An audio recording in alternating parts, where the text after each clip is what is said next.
I'm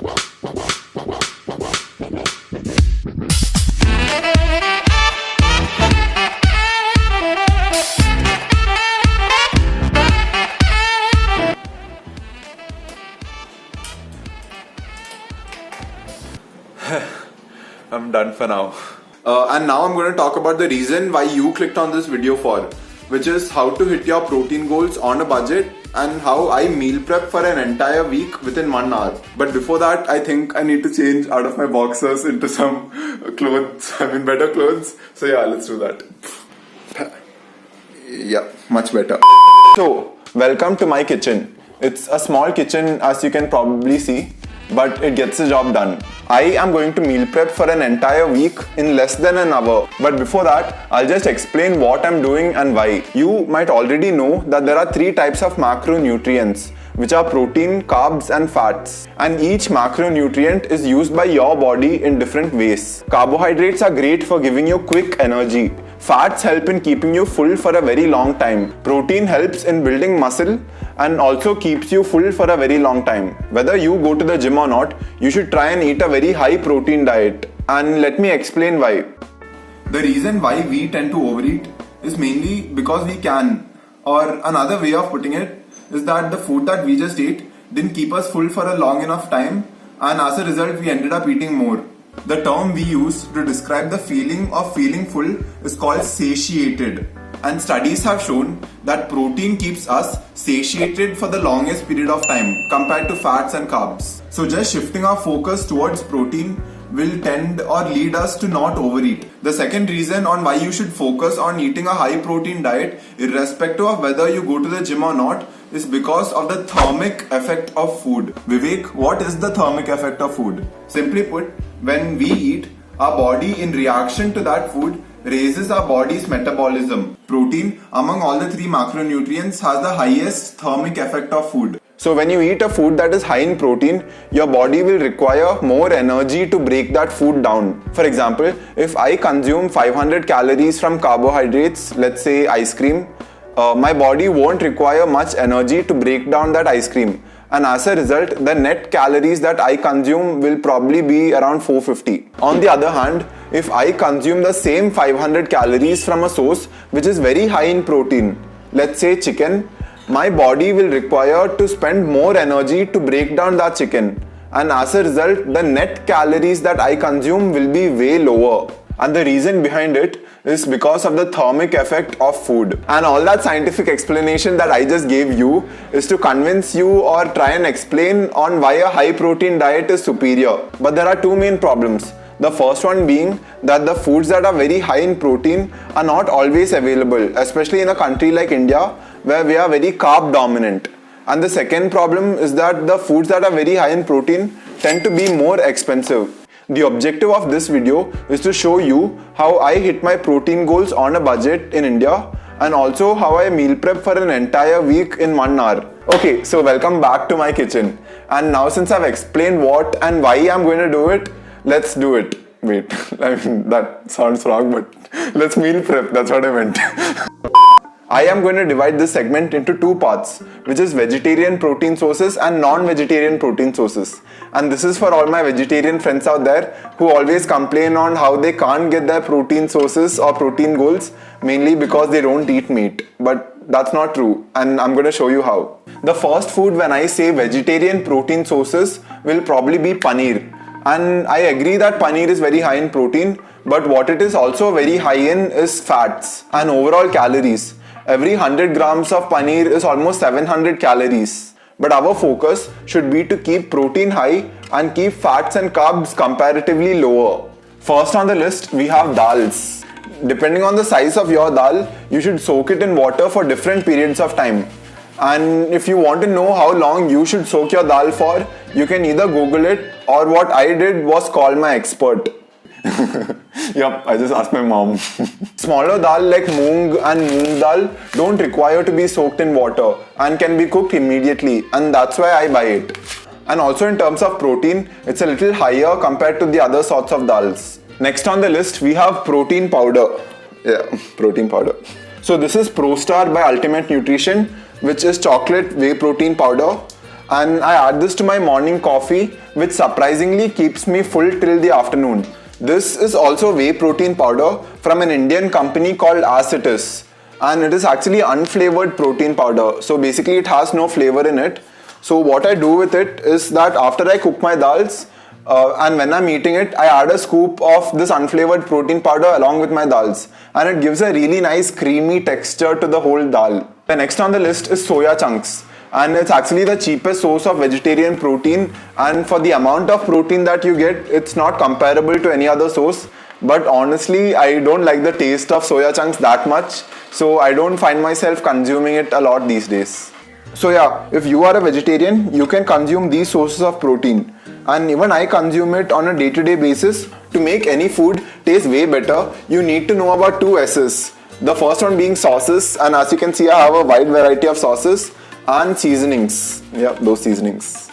And in India, there's also this brand called Viva, which makes really nice and macro-friendly sauces, which are really tasty as well. So by using sauces as a tool, I can create different flavors so that I don't get bored of eating dal, And now, I am going to talk about the non-vegetarian protein sources that I consume, which are eggs and chicken.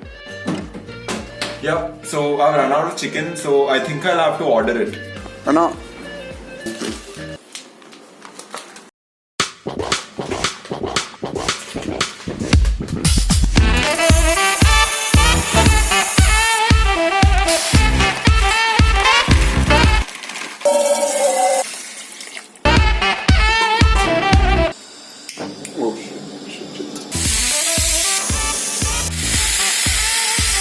The dal is done cooking and the chicken has also arrived. So now let's cook the chicken.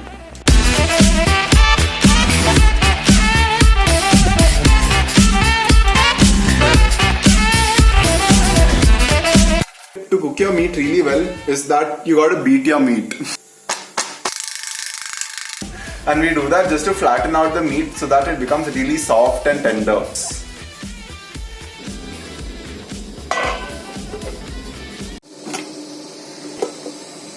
Not gonna lie, looking at the consistency may not be the most appetizing, but I know that it tastes pretty good after I add all the seasonings and the sauces as well. The dal has been cooked and so has the chicken. So yeah, meal prep for the entire week is done. So basically we have dals over here. Dals. Then we have chicken, which is about 1.2 to 1.5 kilos. And we also have a few vegetables which were in the fridge, which I forgot to show you.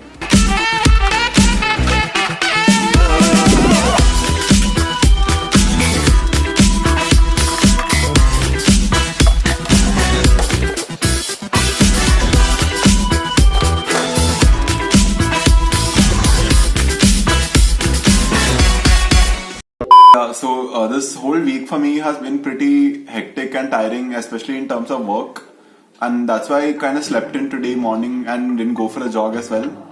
But as of right now, I feel pretty energetic after a short 45-minute nap. So I'm gonna get myself a cup of coffee, a huge cup of coffee like usual, and yeah, I'll see you outside. The elixir of life.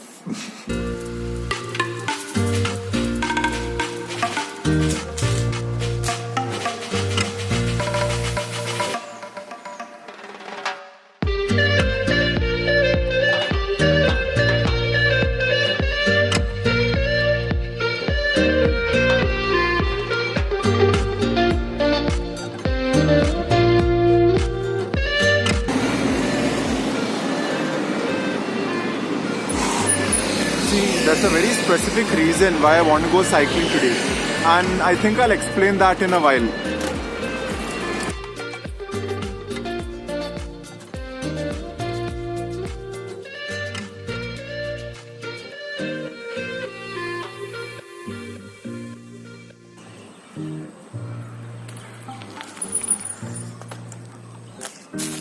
See, the thing is, I can obviously ride my cycle with two hands and no problem at all. I can even ride my cycle with one hand without any problem. See, one hand, no problems. And the reason why I'm here today with my cycle in an empty park is to learn to ride a cycle with no hands. And you might be wondering, Vivek, why the sudden urge? And to that, I have one answer, and that is Dennis. The other day when we went cycling, Dennis was riding his cycle with no hands and no problems. Even I wanted to try that, but if I would have tried it on the highway the other day, I probably wouldn't be making this video. So I came here in an empty park to learn the art of cycling with no hands. I think I'll break it down into two parts. The first one being trying to balance without using my hands, and the second one being pedaling without using my hands.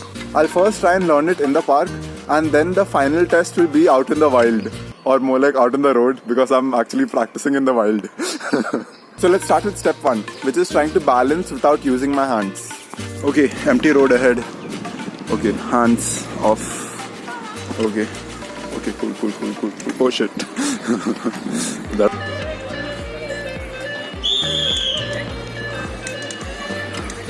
As you can see, the park is pretty crowded, and I really don't want to kill anybody today.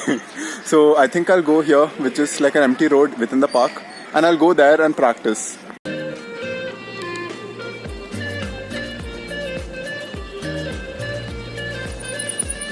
So spent about 20 minutes trying to master the art of riding my cycle or balancing on my cycle without using my hands, and I think I can do an okayish job for now, and let's just see. Today being a Sunday, the traffic is really bad, and I'm not sure whether today is the right day to like try and learn how to cycle without using my hands. So I think I'll keep that for another video some other time, and for now I think I'll just get home.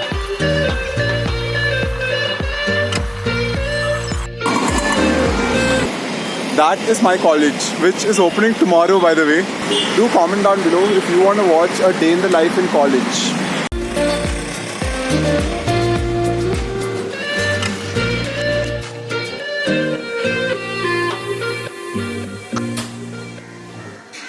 The time right now is 6:45, and I just got back from the cycle ride. And as you can see, it's already dark outside. And to be very honest, before leaving, I wasn't feeling that energetic and that great. And after the coffee and everything, and after I went to the park, is when I started feeling energetic and feeling really nice overall. And now I'm feeling super energetic. So I think I'll go for a run, and I'll see you then.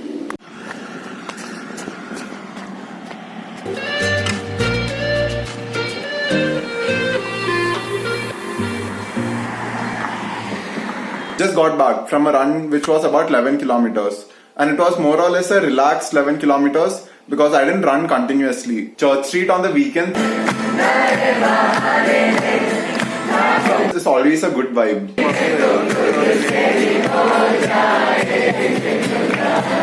So yeah, I think I'm just going to call it a day and just start editing this video. Someone in the comments asked me how I edit my videos, and I use a software called Adobe Premiere Pro. That's it for now. And I hope you enjoyed watching it as much as I did making it. And if you do like this video and do like the channel as well, do hit that subscribe button. It really does mean a lot. I think I'll see you in the next one.